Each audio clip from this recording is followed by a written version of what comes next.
I'm Sandra, and I'm just the professional your small business was looking for. But you didn't hire me because you didn't use LinkedIn Jobs. LinkedIn has professionals you can't find anywhere else, including those who aren't actively looking for a new job, but might be open to the perfect role, like me.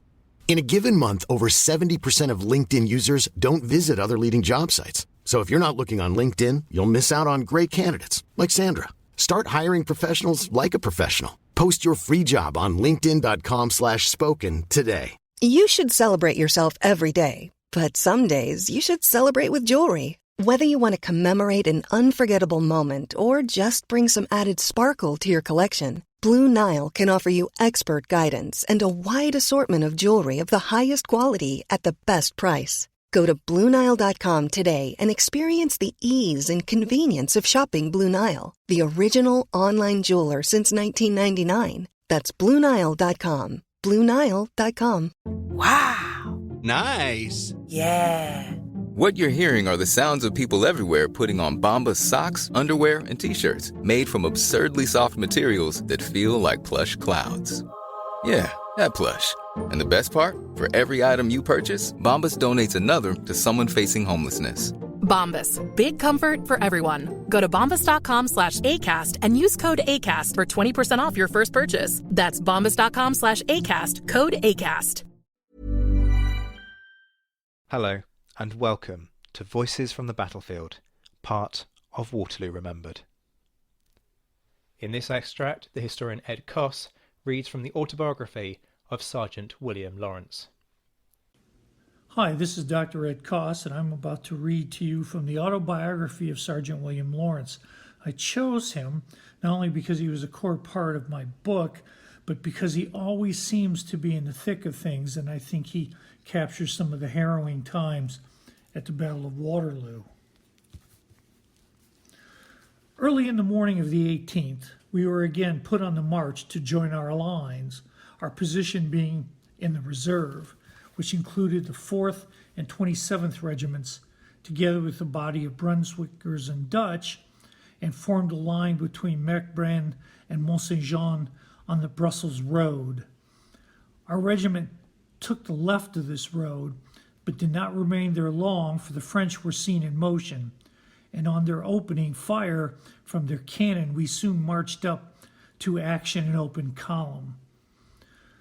During this movement, a shell from the enemy cut our deputy sergeant major in two, and having passed on to take the head off of one of my company of grenadiers named William Hooper, it exploded in the rear not more than 1 yard from me, hurling me at least 2 yards into the air, but fortunately doing me little injury beyond the shaking and carrying a little piece of skin off the side of my face. It was indeed another narrow escape, for it burnt the tail of my sash completely off and turned the handle of my sword perfectly blank. I remember remarking to a sergeant who was standing close by when I fell, "Well, this is sharp work to begin with. I hope it will end better." And even this much had unfortunately so frightened one of the young recruits of my company, named Bartram, who had never before been in action, and now did not like the curious evolutions of this shell so close to him, that he called out to me and said he must fall out of rank, for he was very ill. I could easily see the cause of his illness, so I pushed him in the rank again, saying, "Why, Bartram, it's the smell of this little powder that has caused your illness. There's nothing else the matter with you." But that physic would not content him at all, and he fell down and would not proceed another inch. I was fearfully put out by this, but was obliged to leave him, or if he had had his due, he ought to have been shot. But this time I never saw him again for another 6 months. But even then I did not forget him for this affair of cowardice, as I shall have occasion to show hereafter. The right of our line had been engaged some little time before we were ordered up, and then our position was changed, we having to cross the road and proceed to the right of the farmhouse called La Haison. Owing to the main rain that had been peppering down the whole night, and even now had not quite eased. The fields and the roads were in a fearful state of dirt and mud, which tended to retard our progress greatly, as well as to tire us. It made it very bad, too, for the action of cavalry, and even more so for artillery. About 10 o'clock, the action of the day began at Hougoumont, off to our right, and from then it fell on our center, where we were attacked by a tremendous body of cavalry and infantry. The fire, however, which had kept up for hours from the enemy's cannon, had now to be abated in that quarter owing to the close union of the two armies. And from this time onward, we endured some pretty heavy work throughout the day, having constantly to be first forming square to receive the repeated attacks of the cavalry, and then line to meet their infantry, charge after charge being made upon us, but with very little success. At the commencement, the commanding officer was killed by a musket shot, but his place was soon filled up. On our left, the turnpike road was placed a brigade of German cavalry with light horses and men. When Bonaparte's bodyguards came up, they charged these, making fearful havoc amongst their number. They were routed and obliged to retreat, but the Life Guards and Scots Greys fortunately making their appearance immediately, some close handiwork took place, and the bodyguards, at last finding their match, or even more, were in their turn compelled to fall back before the charge of our cavalry, numbers of them being cut to pieces. Still nothing daunted, they formed again, and this time ascended at us. But of the two, they met with a worse reception than before, for we instantly threw ourselves into three squares with our artillery in the center, and the word having been given not to fire at the men who wore armor, but at their horses, which was obeyed to the very letter. As soon as they arrived at close quarters, we opened a deadly fire, and very few of them wholly escaped. They managed certainly at first to capture our guns, but they were again recovered by the fire of our three squares, and it was a most laughable sight to see these guards in their chimney armor trying to run away after their horses had been shot out from under them, being able to make very little progress, and many of them being taken prisoners by those of our light companies who were out skirmishing. I think this quite settled Bonaparte's bodyguards, for we saw no more of them, they not having expected this signal defeat. That affair, however, only passed off a very few minutes before their infantry advanced, and we had again to form line ready to meet them. We, in our usual style, let the infantry get within our musket range before the order was given to fire, so that our volley proved to be of a fearful success.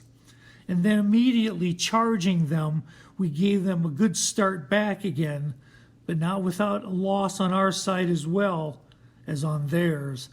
Then no sooner had they disappeared than another charge of cavalry was made, so that again we had to throw ourselves into square on our old ground. These cavalry had no doubt expected to appear amongst us before we could accomplish this, but fortunately they were mistaken, and our persistent fire soon turned them. We did not lose a single inch of ground the whole day, though after these successive charges our numbers were fearfully thinned, and even during the short interval between each charge the enemy's cannon had been making mischief amongst our ranks besides. The men in their tired state were beginning to despair, but the officers cheered them on continually through the day with the cry of, "Keep your ground, keep your ground, my men." It is a mystery to me how it was accomplished, for at last so few were left that they were scarcely enough to form a single square. About 4 I was ordered to the colors. This, although I was used to warfare as much as any, was a job I did not like at all. But still I went as boldly to work as I could. There had been before me that day 14 sergeants already killed and wounded while in charge of these colors, while officers in same proportion and the staff and colors were almost cut to pieces. This job will never be blotted from my memory. Although I am now an old man, I remember it as if it had been yesterday. I had not been there for more than a quarter of an hour when a cannon shot came and took the captain's head clean off. This was again very close to me, for my left side was touching the poor captain's right, and I was splattered all over with his blood. One of his company who was close by cried out, "Hello, hello, there goes my best friend," which caused the lieutenant, who quickly stepped forward to take his place, to say to the man, "Never mind, I will be as good a friend to you as the captain." The man replied, "I hope not, sir." The officer, not having rightly understood his meaning, the late captain having been particularly hard on him for his dirtiness, giving him extra duty and such like as punishments.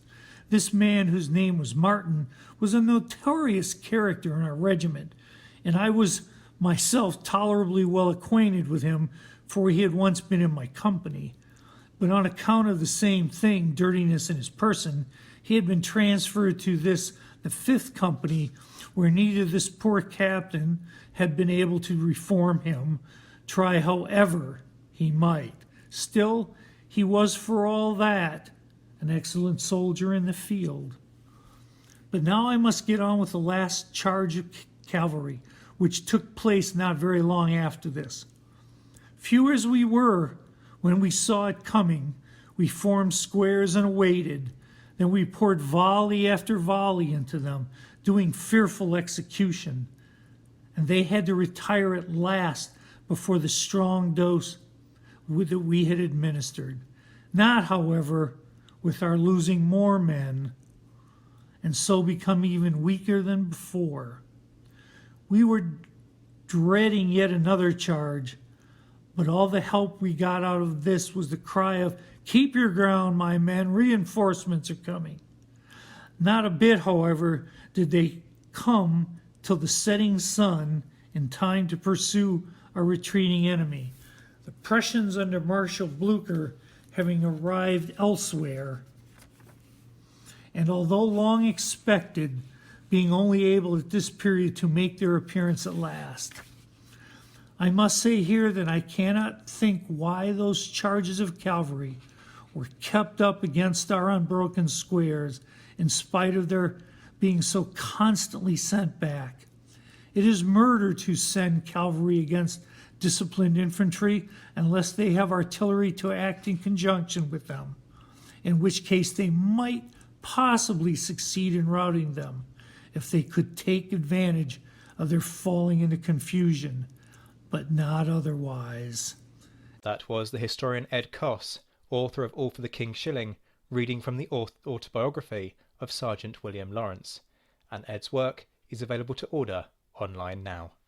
Stay tuned to the Napoleon Assist, where more instalments of the Voices from the Battlefield series will be released throughout the day.